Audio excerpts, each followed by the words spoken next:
Welcome to our deep dive. And this one is going to be, I think, particularly exciting and maybe a little bit unnerving. Oh, yeah, for sure. We are diving into the world of gray goo, Ooh. which, if you haven't heard of it before, is this idea of nanotechnology, self-replicating machines, and the potential risks and benefits. Yeah. But ultimately, the question is gray goo a legitimate threat or just a really, really compelling sci-fi nightmare? Yeah, a good question for sure. And to help us figure this out, we've got a really interesting mix of sources today. Yeah, a good variety. We've got articles and research papers. We've even got some pop culture references to kind of round things out. Yeah, some fun stuff. But we also have insights from actual scientists and engineers working in nanotechnology. Which is crucial for this one. Absolutely. And then to kind of broaden the perspective, we've got some thoughts from AI experts as well. Yeah, they're always thinking about the what ifs and those unintended consequences. Exactly. So we're going to be kind of tackling this from a bunch of different angles. Yeah, looking forward to it. But before we get too deep into it, Yeah. let's start with the basics. Sure. Where did this whole gray goo idea come from? Well, like a lot of these concepts that blend science and fiction, it really started in the realm of sci-fi. Okay, yeah. Like a good example is Michael Crichton's novel Prey. Ooh, Prey. Yeah, I remember that one being pretty intense. Yeah, it's got this swarm of self-replicating nanomachines. Oh, They get out of containment and, yeah. cause some serious chaos. Yeah. Crichton, he always knew how to weave a good story. He did. But this idea of microscopic machines going rogue, consuming everything, Right. it's almost like too terrifying to even think about. It is, and that's where the work of Dr. K. Eric Drexler comes in. Okay. So back in the 80s, he was really one of the first to dig into the potential risks of nanotechnology. Okay. And he kind of painted this really chilling picture of what he called gray goo. Okay, so that's where the term comes from. Yeah, that's where it originates. He's talking about these tiny nanobots, each one 1,000 times thinner than a human hair. Wait, 1,000 times thinner than a human hair. Yeah, try to picture that. It's like impossible It is. to even imagine. And the idea is that they could just replicate uncontrollably and devour all matter. Okay, so buildings, trees, even Us. Yeah, everything. turned into more nanobots. Right, hence the term goo. Right, this homogeneous mass. Exactly. Oh, that's a scary thought. Yeah. But so how does this connect to, like, actual nanotechnology? Are scientists actually building these world-eating machines? Not quite. I mean, we got to be careful not to confuse this hypothetical gray goo with what's actually happening in nanotech today. Okay, good. And Drexler himself later clarified that gray goo was meant to be this worst-case scenario. Okay. Kind of a cautionary tale. A what if? Yeah, exactly. And he even coined a new term, clanking replicators, Planking replicator. to refer to the type of self-replicating machines that could actually be a threat, the ones that operate on a much larger scale. Okay, so clanking replicators are the real nightmare fuel. Yeah, those are the ones. And the nanorobots we're dealing with now are what exactly? Well, think of it this way. Today's nanotechnology is all about controlling atoms and molecules in these really specific environments. Okay. It's about creating materials with unique properties, improving existing tech. Okay. It's about precision, Yeah. not this out-of-control replication. So less microscopic terminators. Right. More. Yeah. Give me some examples of what they're actually doing. Well, I mean, your computer is probably using nanotech right now. Oh, really? Yeah, those transistors that power all of our electronics, they're so small now they're operating at the nanoscale. Huh. I never thought of it that way. Yeah, and in medicine, researchers are making nanoparticles that can deliver drugs right to cancer cells. Oh, wow. So it's like targeted treatment? Exactly, minimizing those side effects. That's incredible. Yeah. Okay, so it sounds like the gray goo scenario, while thought-provoking, isn't something keeping scientists up at night. At least not with current nanotech, yeah. Okay, that's reassuring. But the whole idea of self-replicating machines is still fascinating. Right. Even beyond just the goo. Yeah. It makes you think about the future of tech, the limits of control, the potential for both good and bad. Okay, so let's put aside the goo for now Okay. and talk about these self-replicating machines in a broader sense. Sure. What are we talking about here? So imagine a machine that can make a copy of itself, Okay, using resources from its surroundings. right. This idea, it's not brand new. It was first laid out by this brilliant mathematician and physicist, John von Neumann, back in the 40s. Okay. He imagined this universal constructor. Universal constructor. Yeah, this hypothetical machine that could replicate and even evolve. Evolve, so these machines could learn and adapt. That was the idea. That's both fascinating and a little bit scary. Yeah, for sure. But is this just theoretical, or are there actual applications being explored? There are some really cool Okay, work. like what? Well, for instance, NASA is actually researching the potential of self-replicating factories in space. Wait, hold on. Self-replicating factories in space? Yeah, think about it. That sounds like science fiction. It does, but imagine sending just one factory to the moon or Mars. Okay. And then that factory uses local resources to create copies of itself. Oh, wow. It essentially bootstraps this space-based industry. So instead of launching everything from Earth, which is incredibly expensive, Exactly. we could have these self-replicating factories building infrastructure, even producing resources. Yeah, all on their own. Wow, that is so much more exciting than the goo apocalypse we were talking about earlier. Right, it shows the other side of the coin. It does. So self-replicating machines in the right hands with the right safeguards could be incredibly beneficial. Absolutely, but like any powerful technology, there are risks to consider. Of course. The gray goose scenario, while not an immediate concern, is a reminder that we need to be cautious and think ahead. It's like that warning sign flashing. Yeah. Proceed with caution. It's very. But I gotta admit, there's still something captivating about the gray goo concept. It's like this sci-fi horror story you can't look away from. Yeah, it grabs you. And speaking of stories, you mentioned earlier that this whole gray goo idea has seeped into popular culture. Oh, it has, big time. It's become this trope, Okay. this shorthand for exploring what happens when technology goes too far. Yeah. Those unintended consequences. Right. And you mentioned a video game, right? Yeah, there's this strategy game called, appropriately enough, Gray Goo. Okay. And the goo is actually a playable faction.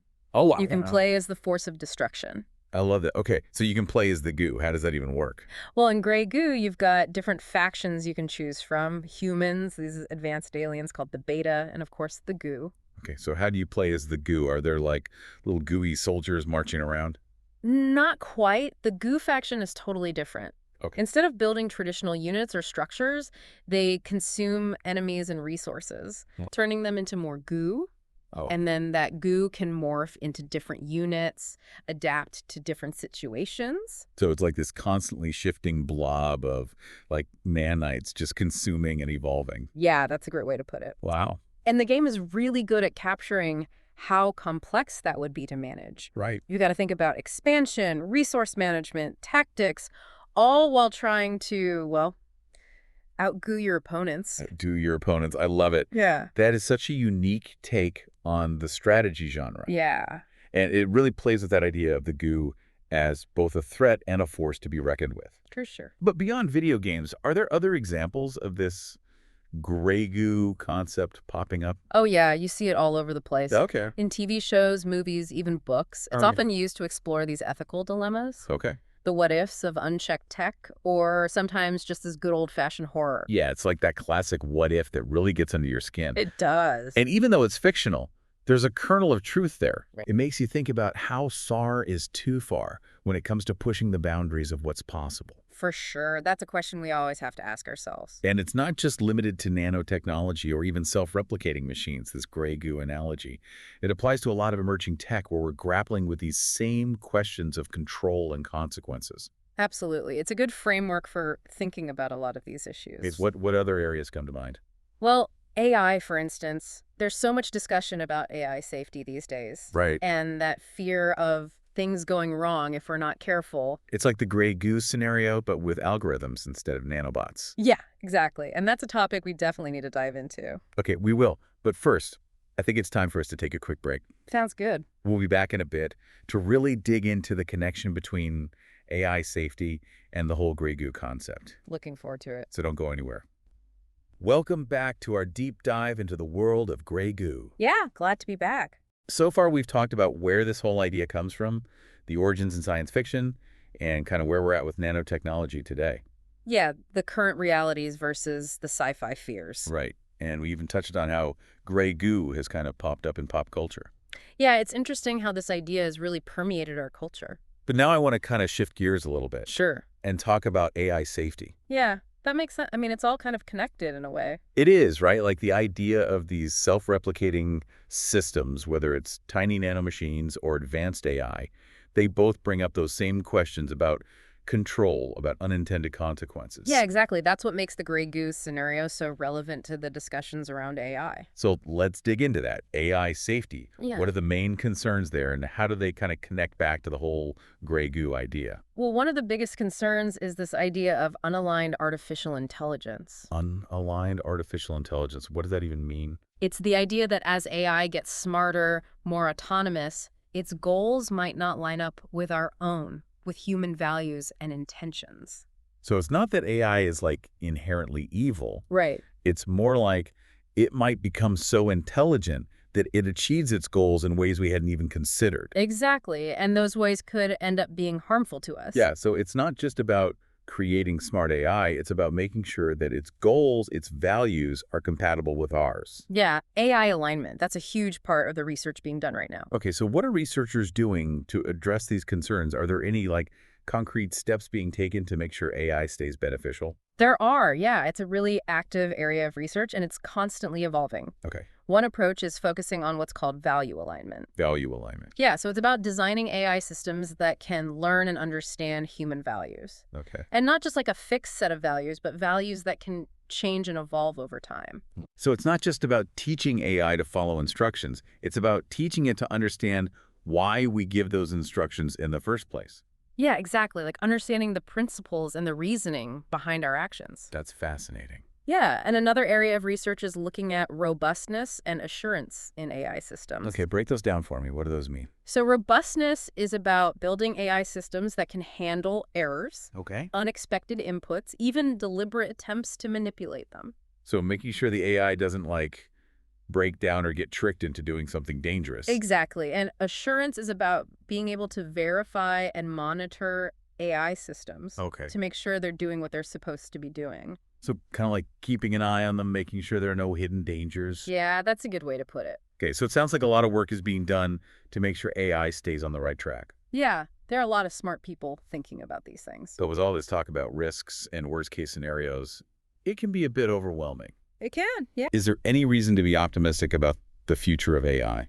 I think absolutely. I mean, while it's crucial to be aware of the risks, we can't forget about the amazing potential benefits that AI offers. Right. AI could revolutionize so many aspects of our lives: healthcare, education, transportation, energy. Yeah, it has the potential to solve some really big problems. It does, and it's already starting to make a positive impact in a lot of areas. Yeah, I'm thinking about medical diagnoses, personalized learning, self-driving cars, all that. Exactly, and the key is to approach AI with a balanced perspective, acknowledge the risks, but also be excited about the possibilities. Right. It's about finding that middle ground. Yeah, that sweet spot where we can benefit from this incredible technology without letting things spiral out of control. So like with gray goo, it's a reminder to proceed with caution, but also with a sense of optimism. Absolutely, and I think that's a good way to think about a lot of emerging technologies, not just AI. Okay, so we've talked about the potential risks of AI and the importance of AI safety research. But let's bring it back to the gray goo scenario. Are there specific connections between those two? Oh yeah, definitely. One of the biggest is this idea of self-replication. Okay. So while gray goo is about physical nanomachines making copies of themselves uncontrollably, a similar concern exists with AI. Okay, so instead of physical machines, it's more about AI systems creating new AI systems. Exactly, like replicating themselves in the digital world. And as AI gets more sophisticated, more capable of learning on its own, that potential for unintended self-replication becomes a real concern. Yeah, for sure. It's like the Grey Goose scenario, but playing out in the digital realm. Right, and I can see how that could lead to a situation where we lose control, where AI is multiplying and evolving in ways we didn't anticipate. Exactly, and that's why researchers are exploring ways to limit and control those self-replication capabilities to make sure AI stays under human oversight. So it's about putting those safeguards in place, preventing AI from spiraling out of control. Yeah, and it really highlights the need for collaboration, not just between AI researchers, but also ethicists, policymakers, even social scientists. It's like we need a holistic approach, considering all the angles, not just the technical stuff. Exactly. The gray goose scenario reminds us that we need to think big picture, anticipate those unintended consequences, and approach these powerful technologies with both caution and optimism. That's a great point, and it's not just a conversation for experts. It's something we all need to be thinking about and talking about. It is. The future of AI and really the future of technology in general is something we'll all shape together through the choices we make. Right. It's about recognizing that we all have a role to play in making sure technology serves humanity and doesn't go down some unintended path. Well said. It's about steering the ship towards a future that benefits everyone. Absolutely. And I think that's a really important message to remember as we continue to explore this world of gray goo and all its implications. I agree. It's a fascinating and thought-provoking topic. It is. And for our listeners, we encourage you to keep thinking about these questions, to stay curious, and to engage in these conversations about the future of technology and what kind of world we want to create together. Absolutely. The future's in our hands. And on that note, we're going to take a short break, but when we come back, we'll be diving into some of the ethical and philosophical dimensions of this whole gray goo concept, exploring what it means to be human in an age of such rapidly advancing technology. Looking forward to it. So stick around. Welcome back to our deep dive into the world of gray goo. So we've talked about the origins, the science, the pop culture, the AI connection. Yeah, we've covered a lot of ground. We have. Yeah. But now I want to kind of shift gears a little bit and talk about something that's been on my mind throughout this whole conversation. Okay, what's that? The ethics, the philosophy behind this whole gray goo idea. Yeah, that's a good point. I mean, gray goo, it's not just about the technology. It really makes you think about our relationship with technology, what it means to be human in this age of like rapid advancement. Right. And one thing I keep coming back to is this idea of a responsibility. Okay, yeah. We've talked about the risks, the safeguards, but ultimately, who's responsible for making sure these powerful technologies, nanotech, AI, are used wisely and for the benefit of everyone?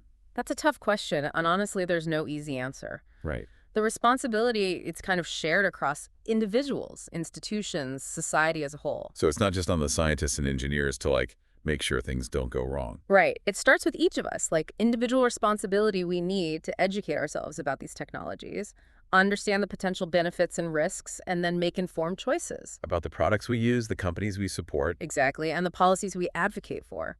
So it's about being mindful consumers, Yeah. informed citizens, using our voices and our wallets to promote responsible innovation. Right. But individual action, that's only one part of the equation. Okay. We also got to hold institutions accountable. Whether it's corporations, governments, research organizations, we need to demand transparency, ethical guidelines, strong safety measures from the folks who are actually developing and using these technologies. It's like we need checks and balances to make sure innovation doesn't come at the cost of safety and ethics. Exactly. And beyond individuals and institutions, we need a bigger conversation as a society. Okay.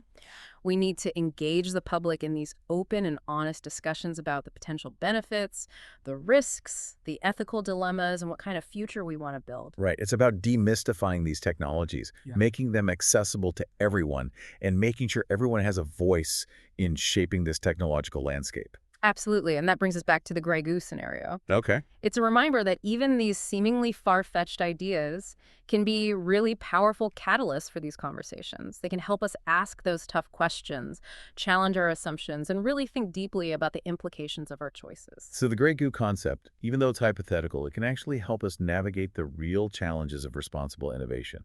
Exactly. It forces us to confront those what-ifs about unchecked tech and consider where we draw those ethical lines as we venture into these uncharted territories of nanotechnology, AI, and all these other transformative technologies. It's like a thought experiment that pushes us to think bigger, think long term. Yeah, and it makes you think about that potential for impact on a global scale. Right.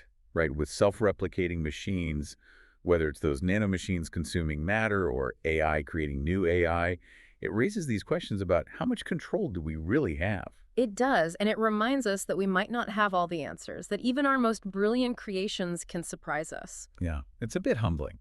It is, but I also see it as a call to action. It tells us we got to approach these technologies with humility, with a willingness to learn from mistakes, and a real commitment to ethical principles. So it's not about rejecting progress or living in fear of technology. No. It's about finding that balance, embracing the good while being aware of the potential for harm. Exactly, and remembering that the choices we make today will determine the world we live in tomorrow. Right, the future isn't set in stone. It's not. It's something we create through our decisions, our actions, our aspirations. And we're not just along for the ride. No, we're the ones driving this. Yeah, we have a responsibility to steer towards a future that's both advanced and ethical. Absolutely. It's about finding that harmony between humanity and technology, where we can use innovation to make the world better for everyone. Well said, and I think that's a perfect way to kind of wrap up our deep dive into the world of gray goo. We've covered a lot from the science fiction origins to the real-world implications and even the ethical and philosophical dimensions. It's been a fascinating journey exploring all these different facets. It has, and to our listeners, thank you for joining us on this exploration of gray goo. Remember, the future is not predetermined. It's something we create together, so stay informed, stay curious, and keep asking those tough questions because that's how we build a future that benefits all of humanity.